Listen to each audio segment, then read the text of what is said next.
by the international jets and the local runabouts. The vultures of world commerce descend on Zayed's little kingdom. They're perfectly decent vultures, just bankers and businessmen doing their job. $100 million a year is a nice piece of export market to get your hands on, especially when the place so obviously needs your help.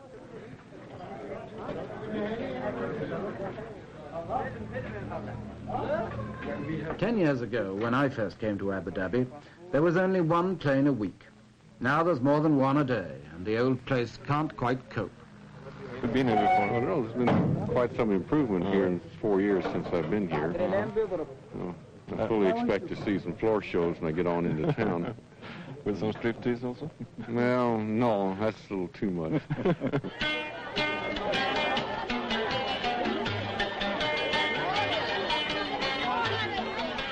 In Abu Dhabi town, at first sight, there isn't much sign of change.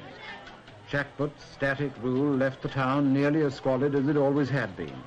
And some of these people hardly know yet what's going to hit them, now Zayed's ready to spend his millions. The alleys are still dark and dirty. The beggars wait patiently for the faithful Muslims to do their duty as the Prophet ordained and give them alms.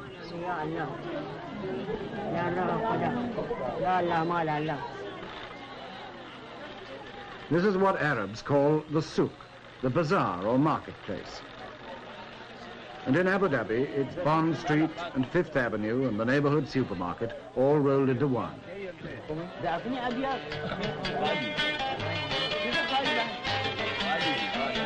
For the Arabs of the desert, it's got everything we mean by bright lights and the big city. It's not much of a place, but this is where 20,000 people are going to share Zayed's inheritance of 100 million a year. Some of them have got a share in it already. They've bought big cars to go bumping over the unmade tracks. Big lorries to cash in on the building boom. And they've also learned to throw them away, like all good modern men. There are 4- and 5-floor office blocks instead of shanties, and concrete instead of mud. The modern world, our world, is taking over. I remember, for instance, not long ago, when there wasn't a single bank in Abu Dhabi. Now, these buildings are all banks. Money in the bank means money to buy with, and the beach at Abu Dhabi is piled with purchases.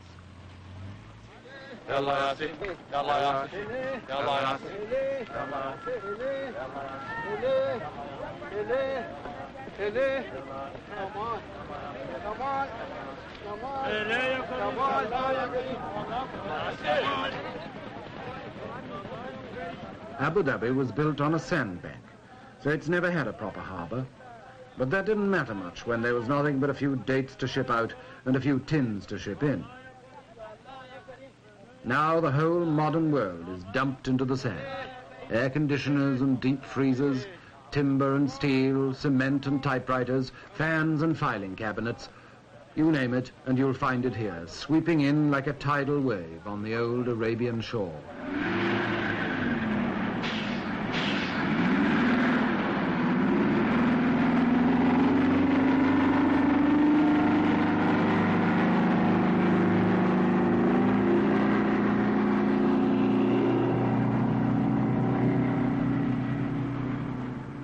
We call these construction machines.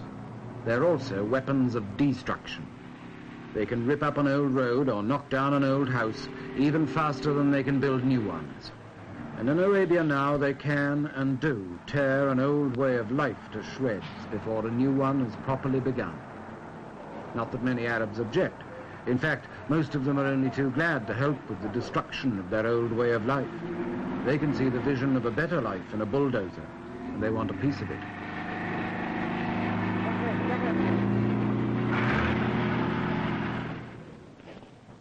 Someone, though, must try to strike a balance between building the new and wrecking the old.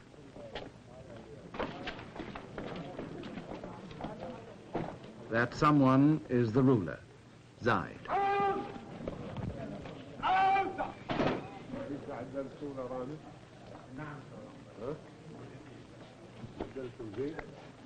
Zayed knows from experience that if he's too slow to destroy the old world, he may be removed like his brother Sheikh.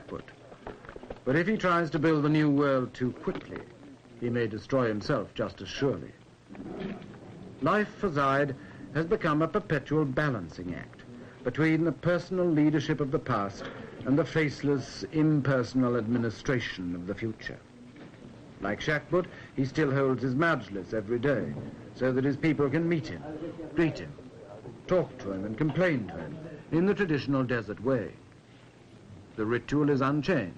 The coffee is served. Time, motion, and people seem as leisurely as ever. But behind the appearance of tradition, the revolution is creeping in. The majlis doesn't last all morning anymore. Zayed can only give his people an hour of his time. And even that's interrupted by the demands of the modern world.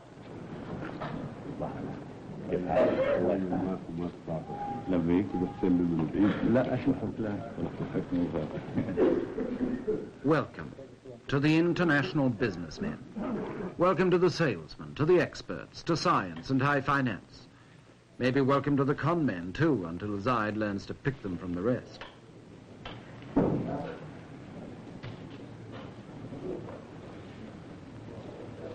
Of course they all sit down together. And of course they're all equal, East and West, the world and Arabia. The courtesies of the old world, mingling with the business of the new.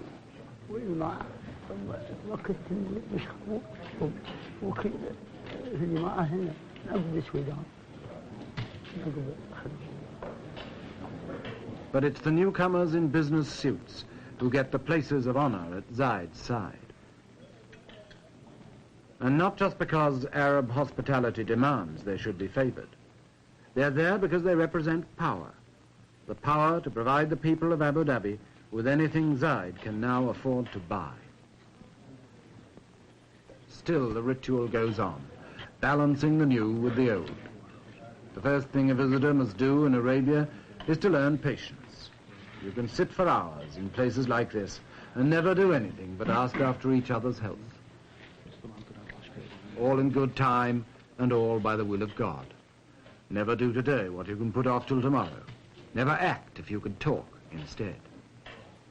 The tribesman with a problem comes to Zayed to sort it out. And everybody else must wait. Patience and still more patience. But now there's $100 million of good hard cash burning a hole in patience every year. That's business that won't wait. It may be the will of God that's given it to Abu Dhabi, but it's the will of man, and especially the will of Zayed, that has to decide what to do with it now.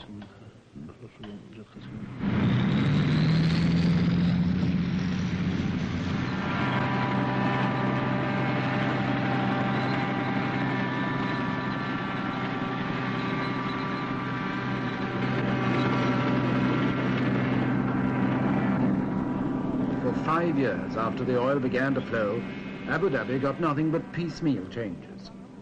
Now Zayed has come to power with a plan to make Abu Dhabi the model state of Arabia, with all the paraphernalia of development. In the first few months of his rule, he awarded $70 million worth of contracts, and he's out every day to spur on the men who are making him a brand new kingdom. And this will be going out approximately a mile, and the second stage, which will be done next spring or next summer, whenever Your Highness decides, would continue on out into the very deep water for the large freighters, the large ships. طال عمرك يقول هو هذا الدفن اللي انتم تكلمتوا عليه، يعني اللي طلبتوا منه الدفن هو اللي يطلع ميل واحد.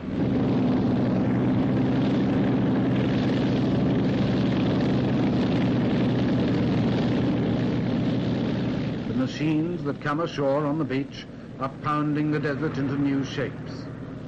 The men who descend from the aeroplanes are drafting a new world. You are working night shift also? Yes, day and night.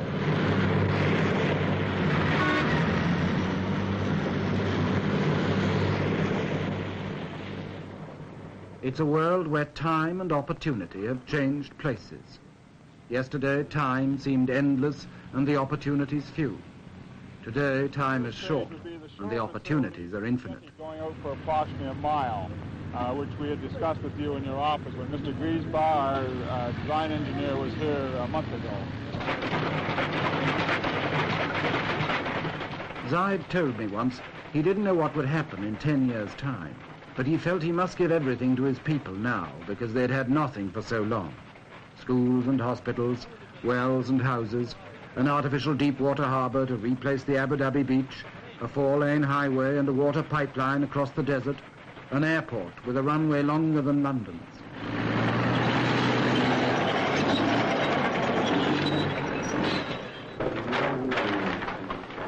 This is just the location of it. Now, you are approximately in this area here, Your Excellency, Your Highness, and as we were going down, the road... Of course it'll change everything. Zayed's told me that too. The first thing to go, he said, would be the Arab's love for his camel. But what's a camel to a VC-10? Oh, he would take very easily 4 or 5 of the big VC-10s. I mean, يعني المنطقة هذه الآن تسع حوالي 5 طائرات من الطائرات الكبيرة. And of course, the smaller the DC-3s, it would take quite a few. See, one of the difficulty things that we don't know how many aircraft will be coming in here, Your Highness, and this is one of the things which you yourself will have to decide how many airlines you'll permit to come into Abu Dhabi. And this will, of course, govern the number of aircraft here at any one time. Decide. Choose. Act. Sometimes, under these new imperatives, Zayed acts pretty hastily and harshly.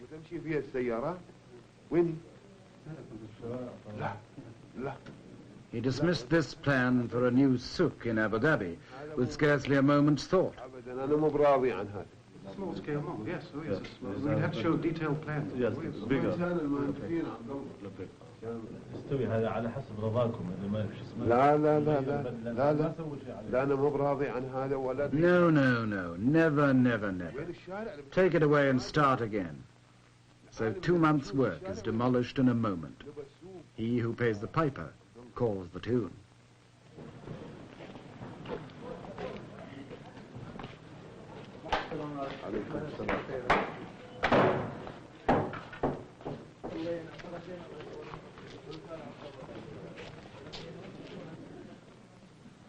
In the courtyard of Zayed's palace, the centuries slide back again.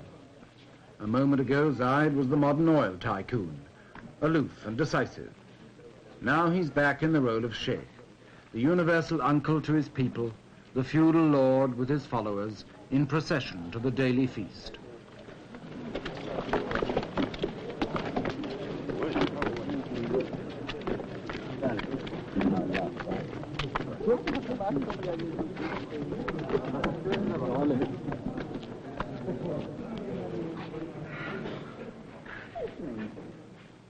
To the tribesmen of the desert, used to bread and dates in the sand, Zayed's table is a revelation. It's loaded with more food than many of them have ever seen, and it really is a table, and not just the floor. The idea of a free meal for all Zayed's followers is traditional, and he rarely sits down with less than 50 men. But the forms and the food are new.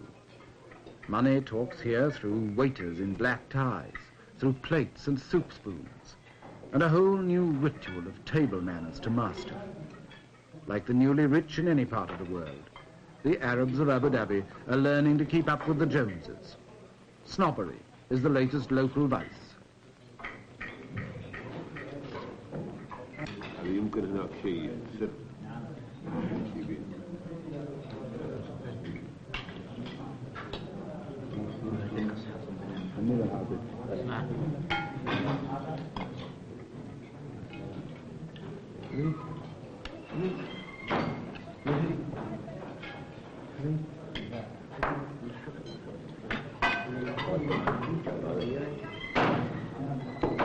These are our rulers. These are our rulers. Good. What's this? That's the door. Yes, say, that's the door. That's the door. What's that? That's the ceiling. And what's this? This is the... While the fathers learn new manners, a few of their sons learn new tongues. That's the ceiling. Foreign languages and foreign teachers bring foreign ideas. That's the ceiling. Yes. That's the ceiling. Yes. This is the floor. Good. Here's a pencil. Good. Here's a ruler. There's a picture. Say it again. Good. Now all together, stand up. Yes, that's the window. Huh. That's the window. That's the door. That's the ceiling. This is the floor. Here's a pencil. Here's a ruler. There's a picture. Say it again. فإذا انشقت السماء وكانت فبأي آلاء ربكما تكذبان. But the old ways are still the only ways for most of Arabia's children. Schools like this, where the boys learn the Holy Quran by heart, haven't changed in 1,000 years. It's still the only sort of school most kids ever see, if they're lucky enough to see a school at all.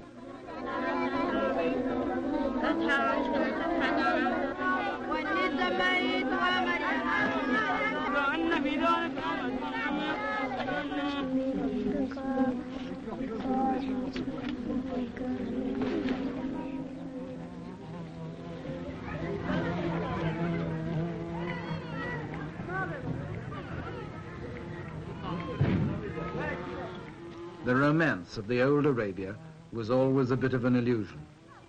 In reality, the place was, and still is, full of desperate poverty and sickness. There wasn't a single hospital in Abu Dhabi until a few years ago, and doctors were hardly ever seen.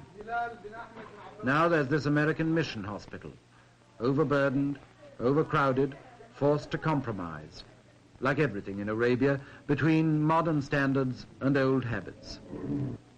It's something that we have not wanted to exist, these patients being in all together, but we've been working on it, and we haven't come up with a good answer, simply because we don't have enough staff to watch all the doors. We lock the front door, and they come in the back door or the side door. So we have gotten sort of used to it over the years, so that now we don't mind it much. When they're all in there together, it's their hard luck if they can't have the privacy of a personal examination with the doctor. The little children often have diarrheas or fever, colds, and sores and abscesses and such to take care of.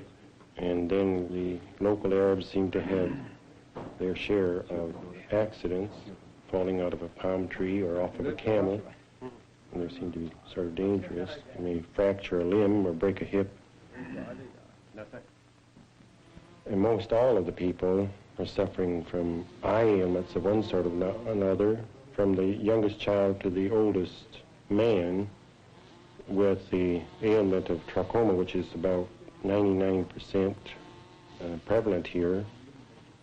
Many of them are suffering from tuberculosis. More and more we are detecting this disease as we go on with X-ray.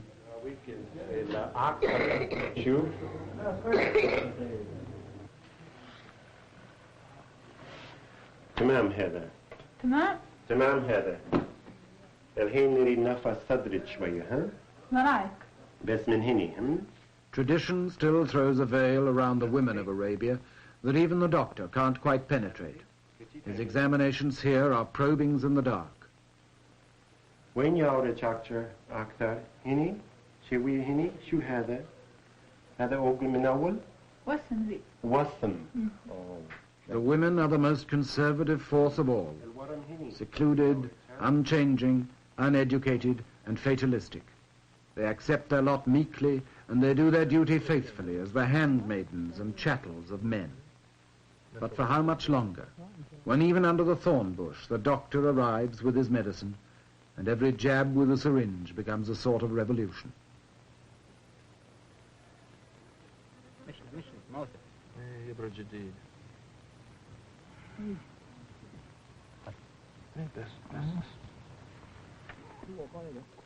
Some of it may be still a bit like faith healing.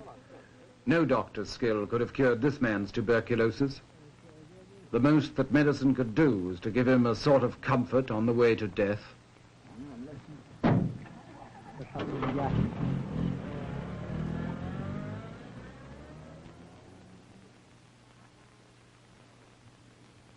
But if the 20th century medicine doesn't always work, it does challenge that submission to the will of God that accepts death whenever it likes to strike.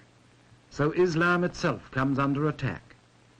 God's will always seems more flexible when you can meet it with a millionaire's money. I have the honor to present the estimates for Abu Dhabi for the year 1967. The total revenue, as estimated, is 41,202,080 dinars. For the ruler, the days are over when he had so little money that nobody cared how he spent it. Now Zayed must have a budget and a British accountant to keep the books. Development expenditure is estimated at 23,275,671 dinars. Every penny is another nail in the coffin of the old Arabia, and maybe in the life of Zayed too. Dinar. You haven't included the airport building here, the terminal building, have you? The airport building hasn't been tendered for. It hasn't been tendered for. But this goes in the lump sum, does? That goes in the lump sum of 10 million down here, yes. When I said that this included all the expenditure, there are things like the police, for instance, where it's impossible to get a true estimate. We have to wait the arrival of the new people to give us these estimates. I've put in 1/3 dinars for them to give them authority to spend. Outside Zayed's office, time still seems endless and patience still comes easily. His people have given up their lives to Allah. What God wills, they still accept. But the signs of dissolution are all around them, like the leisurely old world's cast-off furniture and the new office chairs that are waiting to take its place. As the offices grow, the people seem to shrink. When Zayed was simply the leader of a tribe, these men could meet him every day. Now he's the administrator of a modern state. He's forced to shut them out of his life. They can only wait while the world moves in a business suit.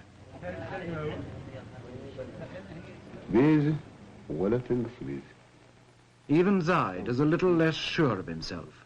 He can ask the new questions and make new demands, but who can give him the answers?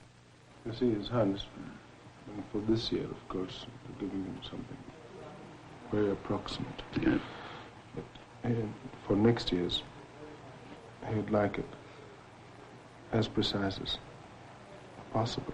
Well, I'm hoping that the exercise in the coming year will give us the material for next year, but at the moment there's nothing to go on.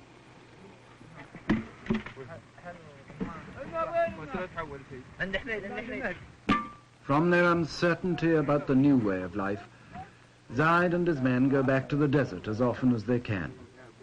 The desert is still home, the place they knew before they were rich, and the only place they will really know until the day they die. In the desert for a day or a week or a month, they can go back to their old and simpler ways, to a genuine sense of comradeship that the modern world leaves no time for. There are no budgets and civil servants here, no plans, no figures, no complications, no closed office doors.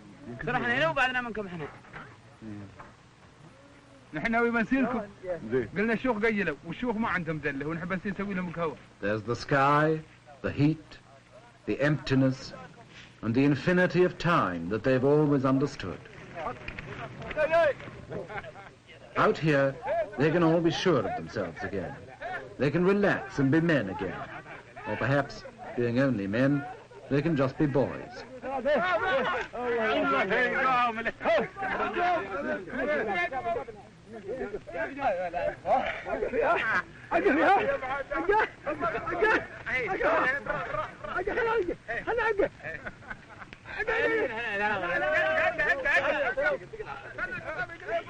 Even Zayed, the ruler, can let his hair down here and be one of the boys fighting a mock battle with his secretary.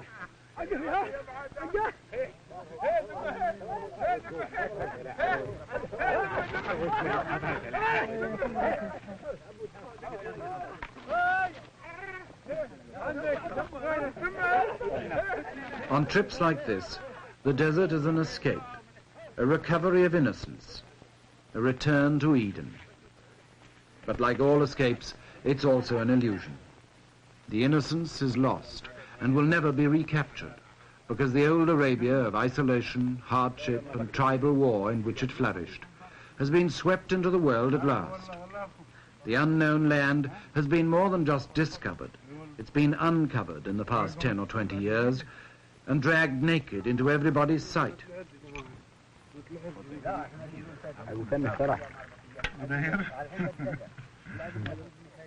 Of course, this doesn't mean that the old Arabia has disappeared in the space of the last few years. It's still a hard land that breeds a hard people. Tough individuals like Zayed and his men, and some of them still fighting a rearguard action against the assaults of the modern world. All the same, in the end, the 20th century brooks no defaulters. Here in Arabia, one of the last of the lonely lands is surrendering its old independence.